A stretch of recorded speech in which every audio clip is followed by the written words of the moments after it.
নিরামিষ দিন কিংবা ভোগের জন্য বেস্ট একটি রেসিপি নিয়ে চলে এসেছি। তাছাড়াও যে কোনো দিন এই তরকারিটি রান্না করে নিতে পারো।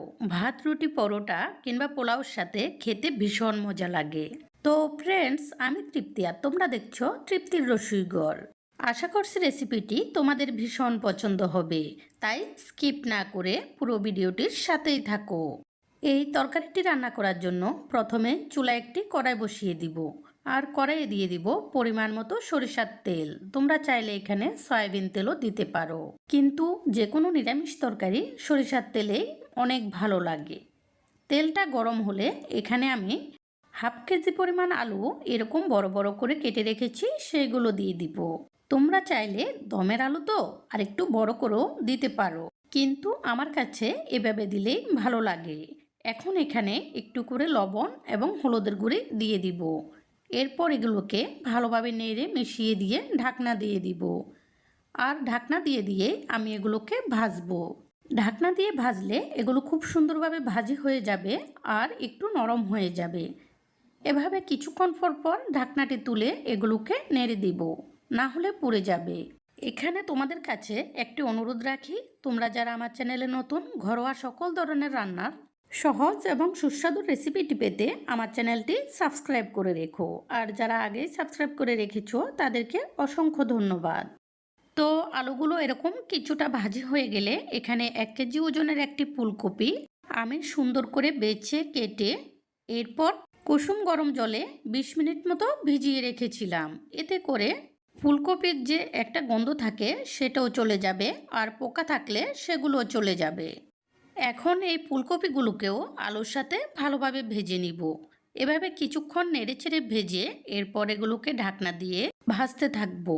এ পর্যায়ে চুলার আগুনটি মাঝারি আঁচে থাকবে। এতে করে এগুলোর থেকে জল বেরিয়ে এগুলো সেদ্ধ মতো হয়ে যাবে না আর খুব সুন্দরভাবে ভাজি হয়ে যাবে। এভাবে কিছুক্ষণ পর পর ঢাকনাটি তুলে এগুলোকে একটু নেড়ে দিব, যাতে নিচে পুড়ে না যায়।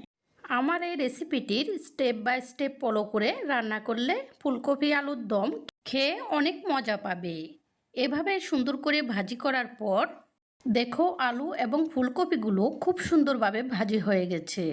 এখন এগুলোকে কড়াই থেকে নামিয়ে রেখে একটি বাটিতে আমি তরকারিটার জন্য প্রয়োজনীয় মশলাগুলো নিয়ে নেব। নিয়ে নিচ্ছি 1 চা চামচ মতো ধনিয়া গুঁড়া, 2 চা চামচ মতো জিরা গুঁড়া, 1 চা চামচ আদা বাটা, আর দিয়ে দিচ্ছি পরিমাণ মতো লবণ, হলুদের গুঁড়ি এবং মরিচের গুঁড়ি।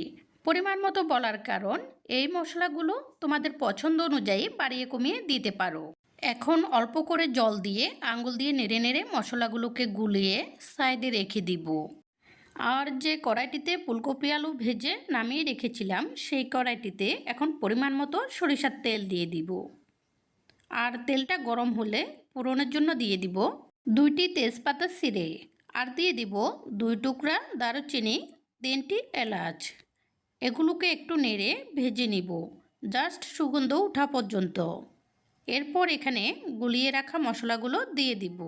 এখন চুলার আগুন মিডিয়াম আঁচে রেখে নেড়ে নেড়ে এগুলোকে সুন্দর করে কষিয়ে নিতে হবে। মনে রাখতে হবে এই কষানোর উপরে তরকারির স্বাদটা অনেকটাই নির্ভর করে।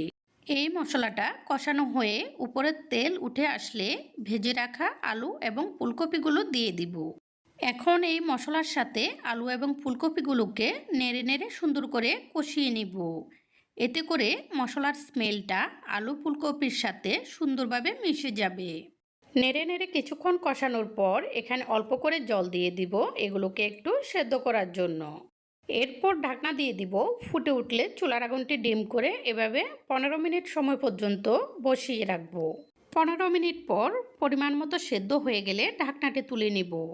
এখানে তোমরা সেদ্ধটা তোমাদের পছন্দ অনুযায়ী বাড়িয়ে কমিয়ে করতে পারো, কারণ ফুলকপিটাকে কেউ একটু নরম করে রান্না করতে চায় আর কেউ একটু আস্ত রেখে রান্না করতে চায়।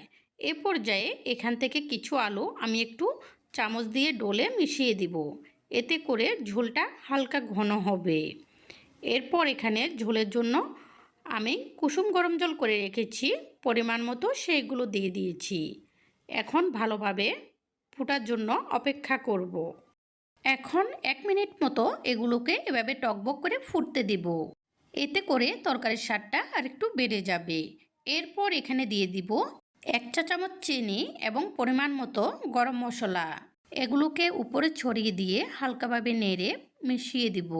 এরপর হালকা ফুটে উঠলেই চুলার আগুনটি নিভিয়ে দিব আর এভাবে গরম চুলার উপরে কিছুক্ষণ বসিয়ে রাখবো। তরকারিটা কিছুটা ঠান্ডা হলে পরিবেশন করলে খেতে অনেক মজা লাগবে। এই তরকারিটা যে কতটা মজার তোমরা ট্রাই করে দেখলেই বুঝতে পারবে। আশা করছি রেসিপিটি তোমাদের ভীষণ পছন্দ হবে। যদি রেসিপিটি পছন্দ হয়ে থাকে অবশ্যই লাইক, কমেন্ট এবং সাবস্ক্রাইব করে সাপোর্ট করবে। এই বলে আজকের মতো এখানেই বিদায় নিচ্ছি। পরবর্তীতে চলে আসব নতুন কোনো রেসিপি নিয়ে। সেই পর্যন্ত সবাই ভালো থেকো।